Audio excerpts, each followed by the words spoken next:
Good morning, everybody. Sal Maiorana, joined by Mike Lindsley here on the maiden edition of Pinstripe People. This is a new podcast through the Believe Network and sponsored by FanDuel that Mike and I are going to team up on to talk all things New York Yankees. And we've got a lot to talk about today, Mike, in the initial episode here. Why don't you say good morning and give me your thoughts on what happened against the Chicago White Sox?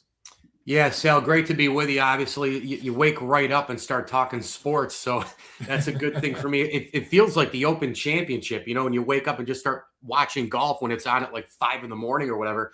I got to tell you, I know they looked brutal last night, but, that's baseball, Susan. You're going to play 162, obviously, and you're going to have those games. The Yankees, I think, are just at this point, I think we're a couple weeks away from July 4th, and I think we know kind of what they are offensively, with or without Judge. I think we also know what they are from the standpoint of their bullpen.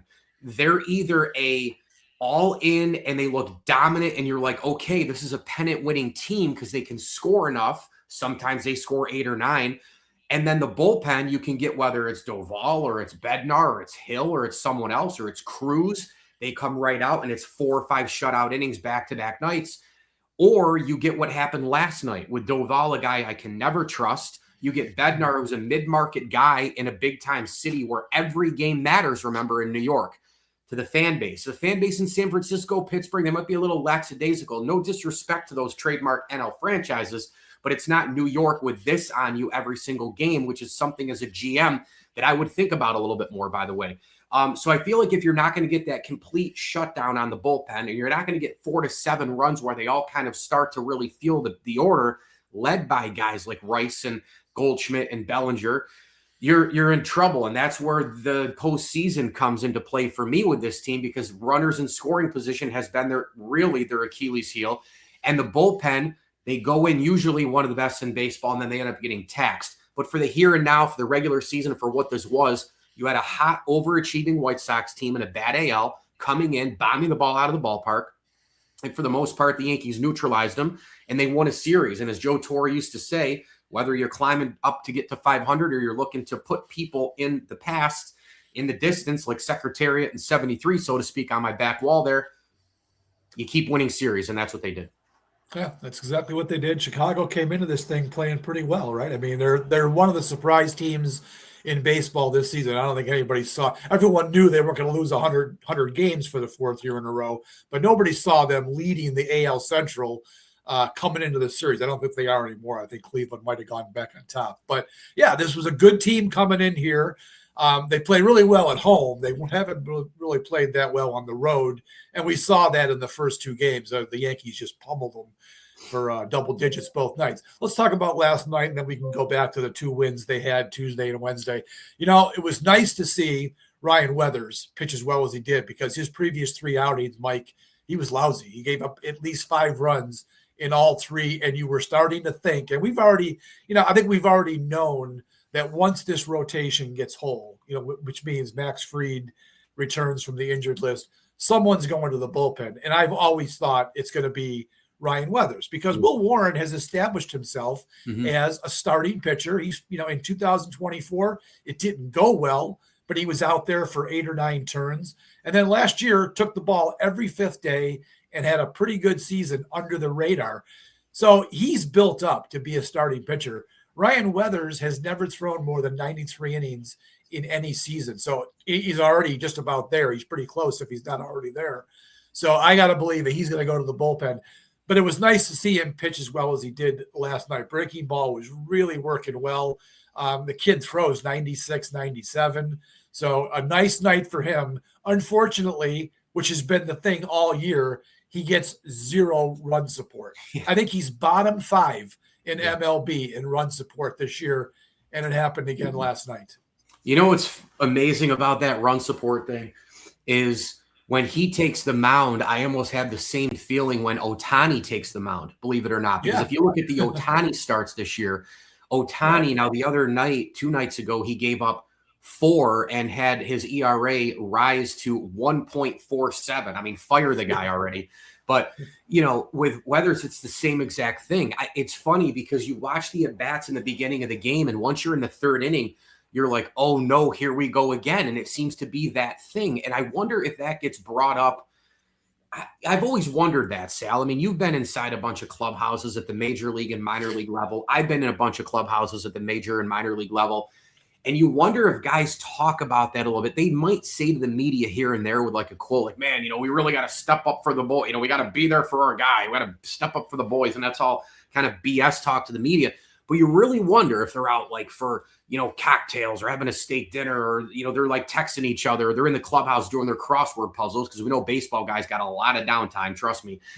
You wonder, right? Like if they're on the couch hanging, watching some highlights from the night before, like, man, we got to get it for you today. We got to get it for you today, because that's a thing where if you're a pitcher, man, and you go out there and you might give it up because the other team adjust to you and whatnot. But if you're Weathers and you can get 3 or 4 and you're not Garrett Cole and you're not Shohei Ohtani and you're not The Miz and you're not Paul Skeens and you're not whoever, Tarek Skubal, that could mean even more to you, right? And he just cannot get those runs. But yeah, the movement was huge last night. And sometimes he's a rhythm pitcher, right? With that off-speed stuff. He's one of those guys who's got to get in that rhythm to get the off-speed stuff. And it's too bad for him because the 2 nights before, the bats were bopping, 2 double-digit run deals, and you thought to yourself, maybe that's going, right? It's contagious, the hitting. It started to look like a beach ball up there, and then all of a sudden, he takes the mound, and the same old happens again. I know. It's crazy. I feel bad for the guy, but I think he's pitched pretty well most of the year. I'm surprised. When they picked him up, you knew he had the talent, but you also knew he had the bad injury history, just hasn't been able to stay on the mound. So I wasn't sure what to expect. I've been very pleased with him. Outside of those 3 stinkers before last night's game, he's been pretty good all season long. Now, the bullpen, as you talked about earlier, last night was just it's the kind of night that we've kind of come to expect. Now, you look at the numbers, Mike. I know you and I were always bitching back and forth to each other, and I'm bitching on Twitter about it. But really, when you look at the numbers, they haven't been as horrible as we've made it sound. They're like, I don't know, top 12 or 13 in bullpen ERA, which is that's not awful. But, man, it just feels like every time one of these guys come in, I just don't have any faith. Now, last night, Boone brings in Fernando Cruz in the 7th inning when Weathers gave up. I forget what it was. I think he walked a guy in the 7th. And I thought he could have stuck with Weathers, another batter, but he brought in Cruz, got 2 outs, got out of it. Good, still 1-1. Gives off the leadoff double in the 8th inning. And here, again, Boone's got to go with the matchups, right? They got 2 lefties coming up. Let's bring in Tim Hill. Meanwhile, Fernando Cruz had only thrown, 10 or 12 pitches. He's their best reliever. I mean, sorry, no offense to Bednar. When Fernando Cruz has his stuff, he's by far the best reliever they've got. Boone takes him out.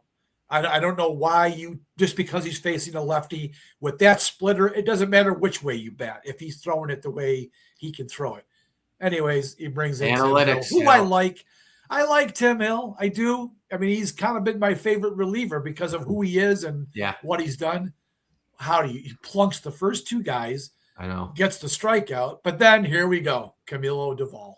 What the Christ are we doing with this guy, Mike? Why is this guy still on the team? He throws harder than Schlittler, and he throws the straightest, flattest ball of anybody in Major League Baseball. Grand slam on the first pitch. With Doval, he's so frustrating because he throws so hard, yet throws so straight. And we hear about Matt Blake, right? We hear about he's one of the big pitching gurus in all of baseball. And I just got done reading Unhittable by Rob Friedman, which is an unreal book, by the way. I'd recommend it to anybody. I just had him on my show. But, it talks about a lot of the modern and the traditional guy, the analytic and then the throwback, the old Tom Houses and all these people. And it works in relievers and it works in starters. And when I read that book, at certain times, I thought about certain pitchers in baseball. And I started warming a little bit more to not all the analytics, but a little of the analytics, learning about why, when an arm angle is up top or when it's a little bit lower, why it goes vertical, why it goes horizontal, the ball, why it dips, why it doesn't, the makeup. And you're starting to see a little bit of a comeback in terms of the starting pitcher going 6 to 8 to 9 innings. I mean, look at all the complete games and this and that. Look at the bullpen guys also having sometimes more consistent outings because of those starting pitchers, not Doval. And isn't that amazing? Because the Yankees starting staff is one of the best in baseball. So you would think that as Boone, who's done a decent job, not a great job. I'm with you on the Cruz thing, though. I mean, we know why. It's because of the analytics, of course, where he was pulled. The bottom line is with a pitching staff like this and where you can rotate guys in and out and you're getting 6 and 7 from starters, even with injuries, and then you're able to mix and match some relievers, this guy's overpowering stuff should be there for him to get in and out of innings more. And then the off-speed stuff, he should be able to move side to side. I'm not saying you can't get hit like a piñata once in a while, but this is consistently a problem. And this is one of the main cogs, Cashman, the genius, thought he was bringing in to shut down the opposition. So he's just been absolutely brutal.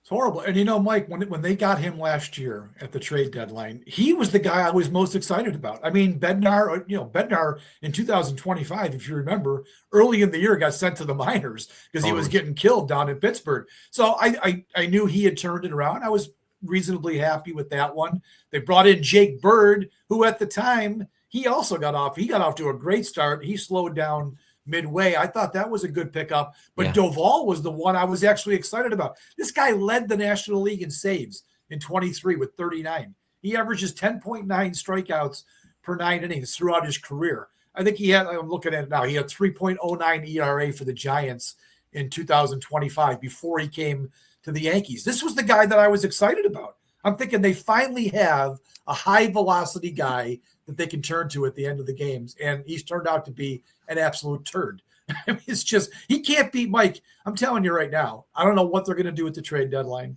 I am convinced of two things. Weathers is going to go to the bullpen when Fried comes back. And I think Clark Schmidt is the wild card here. I think when he's ready to return, I think he goes right to the bullpen and stays there. That's how he builds up for next year, is to work the bullpen. So there's two guys you're going to add from the rotation that I think will really help. I can't see how Doval is part of this team after whatever the August 1st or 2nd, whatever the trade deadline is. I'm with you on Schmidt. I think he's also a guy who's just a perfect 4 or a 5 if he's not going to be in the position he is. But they don't need him. They don't need a 4 or 5 on this team. In a normal situation, or the buildup in a bullpen like you just spoke about. Couple quick ones here too on the Doval thing. Maybe it's just a case where he can't handle New York. I mean, could be. You Sal, Boston, New York, Philly, like you don't know what they're going to do when they get there. It might be one of those cases. And again, I alluded to it. San Fran is a trademark, legendary franchise. Their fans do care. They've won championships there. Hey, in fact, they've won 3 since the Yankees last won a World Series. Okay, and I get that, but you just don't know. The other part is when you watch all these bullpens year in, year out since, I guess, 2009, boy, does it make you close your eyes and thank the lucky stars what you have behind you with that celebration on that wall. Those guys in Lloyd and Nelson and Mo and Wetland and eventually like the Mendozas and all these different guys through the dynasty where the bullpen guys will come in and you could trust those dudes. I do not. And I know what you said about Cruz too. I don't trust him either. I'm sorry. I know.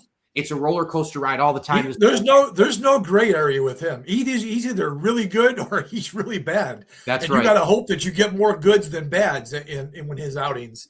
That's right. Absolutely. No, I don't trust any of these guys. Give me 7 innings from a starter. Give me a 4-1 lead, and then you're still praying. Yeah. So anyways, last night, Benintendi hits the grand slam on Doval's first pitch. They lose 5-1, but they win the series. Now, going back to Tuesday, the bats came out, man. It was a 12-2 blowout. Garrett Cole, he pitched okay, didn't need all that support. Weathers is probably thinking, what the hell, man? But nice night. I liked Spencer Jones, He's back up for his second time. I wrote my newsletter this morning. Should be going out at 7:38, so it's gone. It's out. People have it in their hands. I led with Spencer Jones this morning. Look, the first time around, it was exactly what I expected, Mike. I mean, I just knew. I have not had faith in him over the past couple of years when you see him come through the minors and he just continues to strike out at the rate that he does, 37.9% in the minors. That's his career strikeout rate. How could that possibly translate to Major League Baseball? I just didn't have any faith. First time up, he faces Mizorowski in his first game, so I'll give him a pass there. But then the other 9 games he played, it just wasn't there. I think he slashed. I forget. He batted 167. I forget the full slash line, but it was ugly. So he went back down for a couple of weeks, comes up because of another injury. And this time around, Mike, his OPS is over 1,000 in the 9 games he's played. He's got 2 home runs, a couple doubles.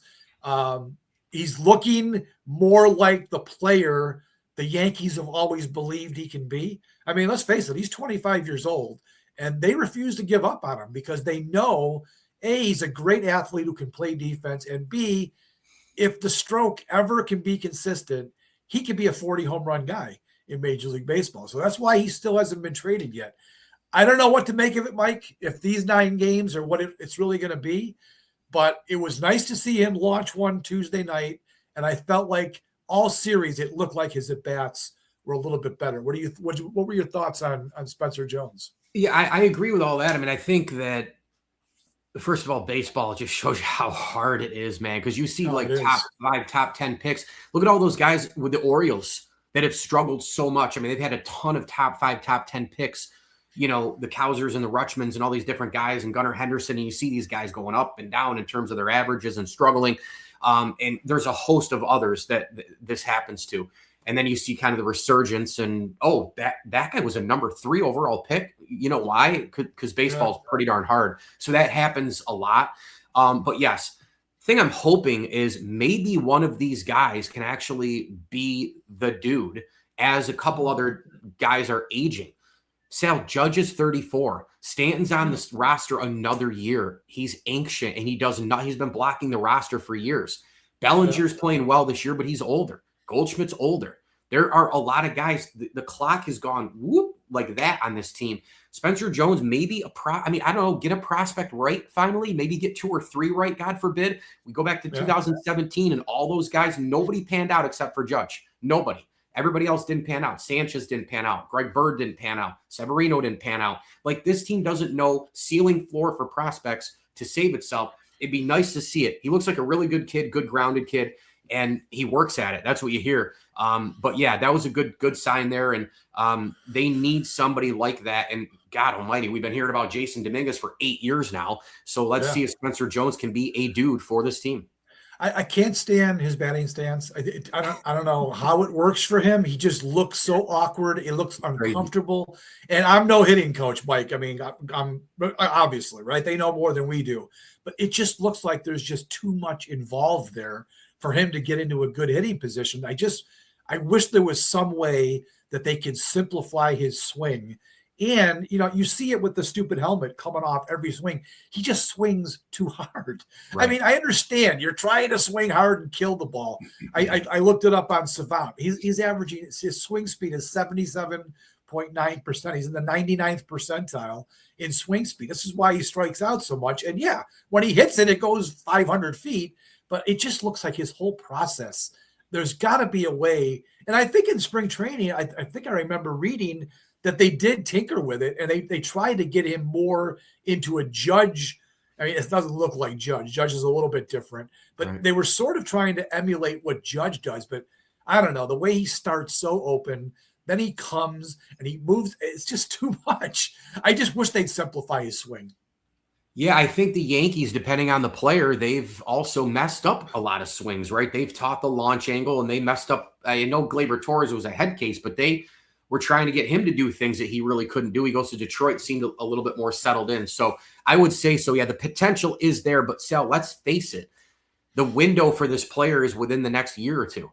And if they don't get it, he's going to fall again. And then you look back at it and go, well, when his ceiling was high and he was on Keith Law's list and all these other guys, they should have traded him. And that's the big problem with the Yankees. They don't know floor. They don't know ceiling of prospects. They could have moved him off with 2 other guys and gotten a monster player who's a difference maker in years where the American League is just simply pathetic, to be kind. Yep.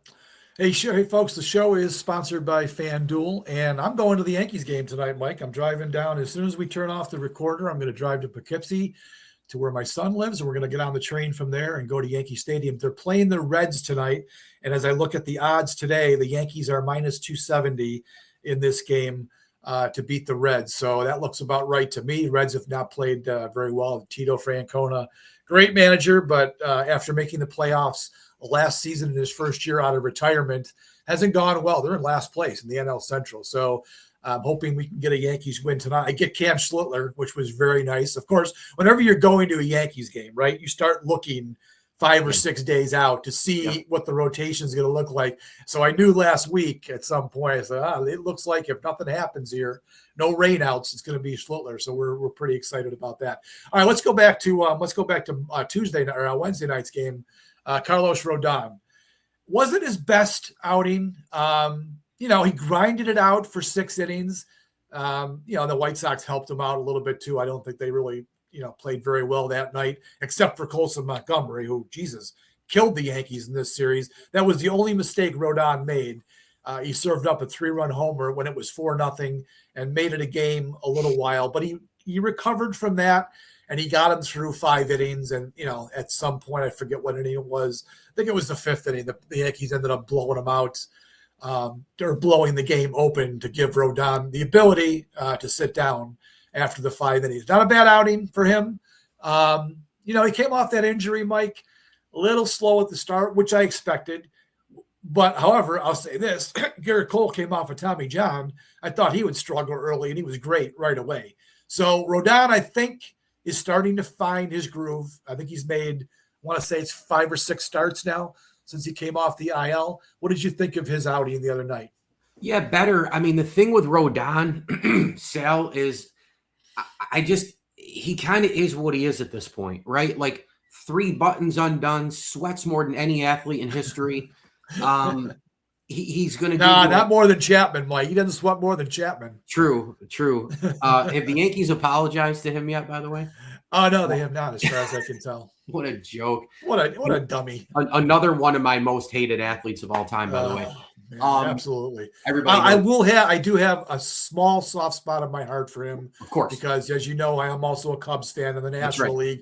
And he was the closer when the Cubs broke their 108-year drought. So I'll give him that. But, yeah, as a Yankee, he was more irritating than he was, great for them. Yeah, that's right. It's hard for me to go into the universe of the 2-team guy. So I got to get used to that doing a show with Sal here, of course. I like them too. But no, Chapman, good groove. Everybody knows A-Rod's number 1 for me. But either way, here's the thing with Rodon. I mean, this contract and, like, again, bringing him into New York and the whole thing. I understand what the idea was, but for the term and for the money and for what he actually gives you, like, he's no more than really, I guess, a 3 or even a 4 on this team. Yeah, on this team, sure. yes. But I think when he was brought in, maybe they wanted him to be a 2, and he's kind of moved down a little bit, which is probably right where he should be. But here's the thing. For me, he's just kind of like a regular season guy. Like, if you're in a 7-game series and you lose 2 games and you're down 0-2 and you have to go to Rodon, I don't feel good about this guy ever when he takes the mound. That's just how I feel about him. If you want to play a 4-game series and you're 1-1 and it's in July, whoop-de-doo, and he pitches game 3 and he grinds through 6 and we break down how awesome he got through a couple of innings with men on, awesome. But, like, the long term with this guy, I don't know, man. There's just a lot there I still don't like. And then all of a sudden he'll put together 4 spectacular innings. And you kind of think like he's one of the bullpen guys, right? You're like, okay, he's either going to shut it or you're going to deal with that roller coaster deal. But for that night, decent stuff from Rodon. And obviously I think he's another rhythm guy too, right? If he can get in early and he gets the first. I was just going to say, you got to ride him a little bit because there are nights when he gets into that rhythm and he's really good. He's got command of everything. And then there are nights where he just fights it all, throughout his outing. The whole night. It just seems like he's fighting it. Yeah. So the other night was kind of in between. I thought he was good for parts of it. Yep. He fought it a little bit. I think it was the 3rd inning when he got in trouble there, and then Montgomery took him deep. But all in all, not a bad night. Good night for the bats again. I mean, they were smoking in that game. 12 runs. No, that was a 10-run game. It was nice to see. I mean, if that's the Yankees offense that we're going to get, and Boone even said, I'll even read a quote. He said that at its best, that is at its best. Right there when everyone's playing a role and you're getting meaningful contributions from everyone and you're winning baseball games. That's what we want to see, right, Mike? We want to see the top to bottom lineup producing. In those first 2 games, Mike, every starting lineup position player had at least 1 hit. I mean, that doesn't happen very often. It's nice when it does, but to do it back-to-back nights was really impressive. Yeah, I mean, deep, balanced, getting into great counts, getting fastballs when you want them. 3-2. Don't allow Ben Rice to get deeper into a count because that guy this year has been absolutely ridiculous. He's the MVP of the team. I'm very, very confident in saying that. I remember doing a video way back in March saying that he was the X factor of the team. Well, he's turned into the guy on the team, especially with Aaron Judge out. And again, I'm surprised that quote by Boone didn't, include the nicknames Goldie, Belly. It's always, I'm going to have to start calling you Sally at during this show. It seems like there's a Lee at the end of everybody's name for a nickname on the Yankees. But that's a hockey thing too, by the way. There's not a guy in hockey who doesn't have a Lee at the end of his name. It's amazing. Yeah, it's as common in hockey as saying our organization. But, when you look at it, I mean, those are the nights you dream about in baseball, right? The hitting's contagious. The beach balls coming to the plate, all those things you hear about, and everybody got in the act. And Ben Rice has just been absolutely amazing. I love that guy. He's a throwback dude. And the best part about it is that the Yankees actually scouted him in the old-fashioned kind of way. I mean, they went to a field. It was during COVID. It was this whole thing about he was doing pickup games. I just love the whole story. He's a guy I really hope works out because if you can get him and a Jones and a Schlittler and a Warren, get some of these core young guys underneath there, and then some of the vets, pretty good stuff. And I will say, I've always been a Goldschmidt fan. I've always been a Bellinger fan. Clubhouse guys, lunch pail guys, they both win MVPs. They're both really, really well respected, and they can help a lineup out in a million different ways. Bellinger, you play him in a million positions. He's been outstanding. I've talked to his dad on my show a bunch of times. And, that relationship is terrific between father and son. So, those were a couple of good nights for the bats, no doubt about it. I mean, it's amazing they can score double digits without Judge, but they did it a couple times. I know. They've played well without Judge. I think they're like 10-5 since he's gotten hurt. So didn't expect that, but hey, we'll take it. They've moved ahead of Tampa Bay, 3-game lead now, which, I kind of figured Tampa Bay would come down to earth. But the Yankees have passed them. And I'll tell you what, Mike, we'll close with this. There's no reason for the Yankees to give this division up. I mean, I don't think Tampa Bay should be catching. The team I'd worry about is the Blue Jays, but I think the Blue Jays have a run in them. But I think the Yankees are in first place, and I think they're going to stay there the rest of the year. Yeah, I mean, the whole AL is trash. I mean, the West is the Mariners to lose, probably. The Central, nobody scares you, and the Yankees beat those teams also. It's the same story, man. It's get the 1 seed, get to the World Series, and go beat somebody in a 7-game series for the first time since 2009. That's what this is really about. I mean, we need to see the playoff sustainability. I'm not saying you can't lose playoff games. I'm not saying you can't lose games. I don't need to win the championship every year. I want to be built the same way. It's the same thing every single year. Go get runners in scoring position. Go look at all the box scores around baseball. You don't have to watch the games. You could go just look at it. If you're 1 for 11, you're going to lose. If you're 4 for 10, you're going to win. It's that simple. We can break down everything under the sun, but if you hit with runners in scoring position, boom. By the way, try to cover first base. Don't drop balls. Those little things happen in postseason too. But bottom line is, yes, of course, Sal, another year where the Cashman Yankees have to take advantage of a terrible, terrible American League. They do. All right, folks, we're going to wrap it up. That's the first edition of Pinstripe People. We hope you like and subscribe and do all the things you're supposed to do on podcasts. You can get this. Well, I'm telling you, you're already listening to it. Apple, Spotify, wherever you get your podcasts. It'll also be live on YouTube. I think they're going to be doing a YouTube version of this at some point, but we'll get the details out in the show notes for all of that stuff. Mike, thanks for being here. It's going to be a good partnership, I think, between you and I. 2 passionate, crazy, lunatic Yankee fans hashing it out after every series. So enjoy the rest of your day. I'm going to get in the car and drive down downstate to watch the Yankees play the Reds tonight. Do your thing, man. Thanks for having me, Sal. All right. This has been Pinstripe People from the Believe Network. Everyone have a great day and enjoy the Yankees versus the Reds series.